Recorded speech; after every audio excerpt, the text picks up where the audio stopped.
بسم اللہ الرحمن الرحیم۔ چار مرد چار عورتوں کی وجہ سے جہنم میں جائیں گے۔ ایک بھائی، دوسرا باپ، تیسرا بیٹا اور چوتھا خامند۔ اس کی وجہ یہ ہے کہ یہ چاروں بندے قیامت کے دن جنت میں جا رہے ہوں گے، ان کے لیے جنت کا فیصلہ ہو جائے گا، اور راستے کے اندر چار عورتیں ان کے لیے رکاوٹ بنیں گی۔ سب سے پہلے وہ عورت آئے گی جس کا وہ خامند ہوگا، یہ کہے گی کہ اللہ یہ جنت میں جا رہا ہے اور میں جہنم میں جا رہی ہوں، اس ہی کی وجہ سے میں جہنم میں جا رہی ہوں۔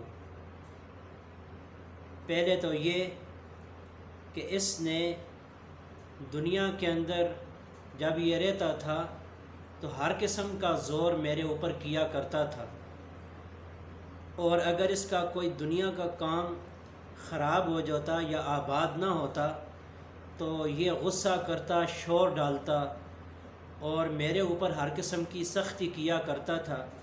لیکن کبھی اس نے مجھے نماز کے بارے میں کبھی نہیں کہا، قرآن پاک پڑھنے کے بارے میں کبھی نہیں کہا۔ یہ خود قرآن پاک کو سیکھا ہوا تھا، اس نے مجھے نہیں سکھایا۔ یہ خود نماز سیکھا ہوا تھا، اس نے مجھے نہیں سکھایا۔ اس کو ہر چیز کا علم تھا، اس نے مجھے نہیں سکھایا، اور میرے اوپر ہر قسم کی سختی کی اور مجھے نہیں سکھایا۔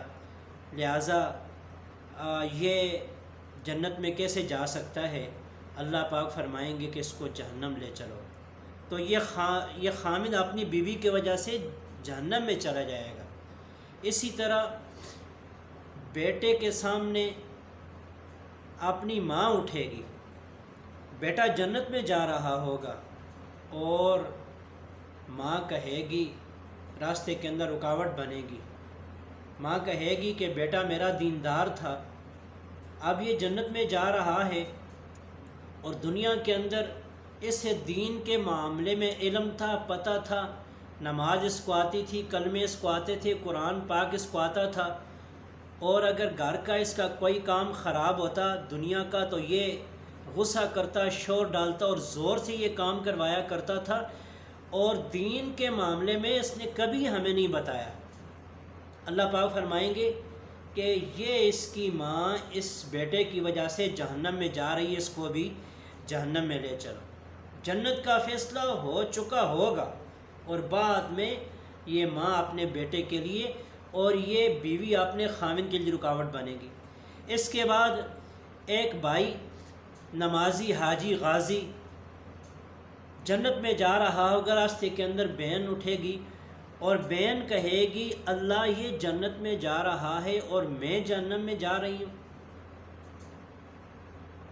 اور دنیا کے اندر یہ دیندار تھا، اسے ہر چیز کا علم تھا، اس کے کپڑے استری نہ ہوتے مجھے ڈانٹتا تھا، زور کیا کرتا تھا، ناراض ہو جایا کرتا تھا، لیکن کبھی دین کے معاملے میں، اللہ رسول کے معاملات کے اندر کبھی اس نے ہمیں بتایا بھی نہیں اور کبھی سکھایا بھی نہیں، اور کبھی زور بھی نہیں کیا۔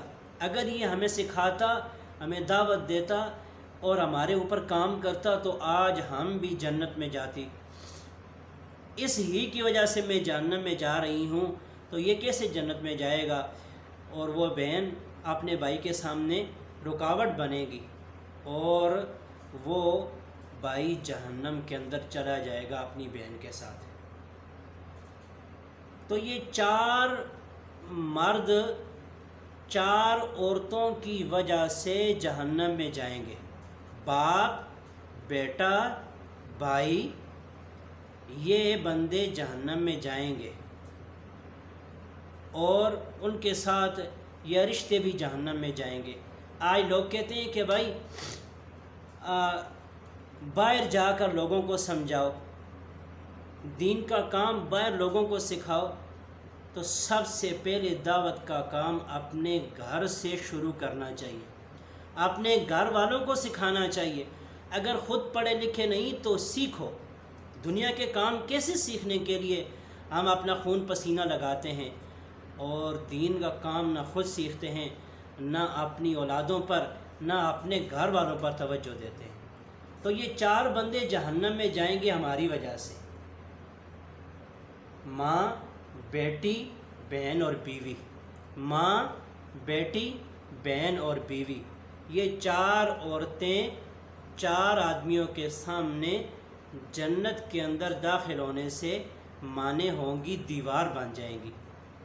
تو اس لیے ہم اپنی موت سے پہلے موت کی فکر کریں اور اپنے گھر والوں پر نماز کی پابندی کروائیں، قرآن پاک پڑھانے کی پابندی کروائیں اور اللہ رسول کے احکامات ان کو بتائیں۔ بتانا ہمارا کام ہے کہ کل ہم قیامت کے دن ان کے سامنے لاجواب نہ ہو سکیں۔ ہدایت تو اللہ کے ہاتھ میں، ہدایت کوئی بھی کسی کو نہیں دے سکتا، ہدایت اللہ کے ہاتھ میں، لیکن دعوت کا کام انبیاء علیہ السلام کا کام ہے اور اس کے اندر زور بھی نہیں ہے۔ محبت اور پیار کے ساتھ اگلے کو سمجھائیں۔ بہن ہے، بیٹی ہے، بیوی ہے، ماں ہے، پیار سے کہیں ان کو نماز پڑھو، قرآن پاک پڑھو، دیکھو یہ دنیا ختم ہونے والی ہے، فانی ہے، عارضی ہے۔ یہ ساری چیزیں سکھانا ہمارا کام ہے۔ اللہ پاک ہم سب کو عمل کی توفیق دے۔